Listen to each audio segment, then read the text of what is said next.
Бүгүн Борбордук шайлоо комиссиясынын имаратынын алдында 28 ноябрдагы парламенттик шайлоонун жыйынтыгына нааразы партиялардын өкүлдөрү акцияга чыкты. Алар шайлоонун жыйынтыгын тааныбай тургандыгын айтып, кайра шайлоо өткөрүүнү талап кылышууда. БШК биз туура эмес формула киргизип коюп турбуз. Андан кийин кайра ошол формулабызды жаңы башка формула киргизип оңдодук деп атат. Эгерде кандайдыр бир формулаларды киргизип туруп шайлоонун жыйынтыгын жасап кое турган болсо, анда булар буга чейин деле жасап жүрүптүр да. Ал эми Борбордук шайлоо комиссиясынын төрайымы Нуржан Шайылдабекова митингге чыккандар менен жолугуп, шайлоо органдарынын сайтында кеткен кат үчүн кечирим сурады. Алдын ала маалыматтар деп эсептелет, юридикалык мааниге ээ эмес деген мыйзамда норма бар.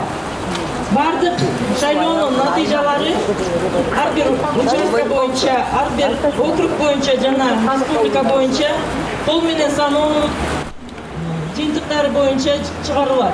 28 ноябрда шайлоо тилкелери жабылгандан кийин Борбордук шайлоо комиссиясынын сайты кеминде 2 жолу иштебей калган. Биринчисинде партиялардын алган добуштарын пайыздык көрсөткүч менен эсептей келгенде 100 эмес 140%га чыгып кеткен. Экинчи учурда автоматтык эсептөө урналарына түшкөн добуштарды көрсөтүп жаткан сайт маалымат бербей жабылып калган. Техникалык мүчүлүштүктөрдү алдын алуу үчүн Борбордук шайлоо комиссиясы добуш берүүнү пилоттук негизде өткөрүүсү керек болчу дейт саясий серепчи Бакытбек Жумагулов. Негизинен мындай профессионалдуу система менен системага добуш берүү негизинен пилоттук түрдө өтсө болмок болчу. Мисалы да ушунун кемчиликтери жана бул деген система мындай апробациялар кылыныш керек болчу. Ошондо тигил же бул кемчиликтери иштелип чыкмак да.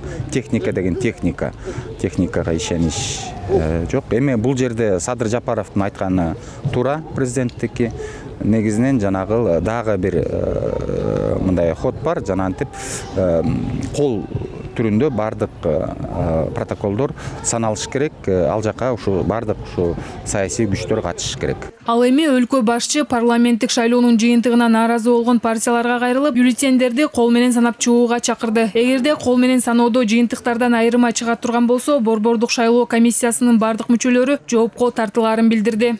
Борбордук шайлоо комиссиясынын серверинде сбой болду. Добуштарды уурдады деп ызы чуу салып жаткан партияларга айтарым. Бюллетендерди кол менен санап чыгууга силерге эч ким тоскоол болбойт. Кол менен санап чыккыла. Толук санап чыгып, ар бир нааразы болгон партиялар ынанмайынча бюллетендер эч жака жылбаш керек. Эгер чындап эле БШК жасалма кылган болсо, БШКнын бардык мүчөлөрү жоопко тартылат. Керт баштары менен жооп беришет. Бийлик тараптан шайлоо процессине кийлигишпегендей эле БШКнын ишине дагы эч ким кийлигишкен жок. Эгер ким кийлигишкен болсо, БШКнын мүчөлөрү ачык айткыла. Адамдан коркпогула, Кудайдан корккула. Учурда парламенттик шайлоодо берилген добуштарды кол менен саноо уланууда. Борбордук шайлоо комиссиясынын газ шайлоо автоматтык системасындагы маалыматка караганда саат 15:30га карата 364 добушканадан протоколдор келип түшкөн. Бул жалпы протоколдордун 14,60%-ын түзөт. Бирдиктүү шайлоо округу боюнча саат 15:00га карата алдын ала алынган жыйынтыктар боюнча 2494 автоматтык эсептөөчү урнанын 2434-үнөн маалымат алынды. Бул 97,59%-ды түзөт. Автоматтык эсептөөчү урналардын алдын ала маалыматы боюнча 6 партия 5%-дык чектен өткөнү жарыяланды. Ошол эле учурда бир мандаттуу округдар боюнча да алдын ала жыйынтык чыкты. Кемчилик Борбордук шайлоо комиссиясынан болуп атат. Борбордук шайлоо комиссиясы өзү оперативдүү түрдө баягындай запас варианттары менен иш алып барыш керек болчу. Айтып атышпайбы? Эми ар кандай шылтоон таап атышат да. Ошол эле программисттердин баягы билим деңгээли жөнүндө сөз болуп атат.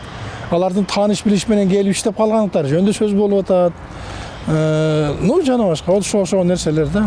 Ошон үчүн ушул кырдаалдан чыгып кетүүнүн гана жолун издөө калды азыр. Ушул жылдын 28 ноябрындагы парламенттик шайлоо жаңы система менен өттү. Ага ылайык партиялык тизме менен 54 депутат шайланса, бир мандаттуу округдан 36 депутат келет. Жалпысынан жогорку кеңешке 90 депутат шайланат. Жогорку кеңештин 6-чы чакырылышы мөөнөтүнөн 1 жыл ашык иштеди. Парламенттин 7-чи чакырылышына шайлоонун расмий жыйынтыгын Борбордук шайлоо комиссиясы 18 декабрга чейин жарыялайт. Мырзайым Жолдошбекова, Урмат Мамбеталиев, 5-канал.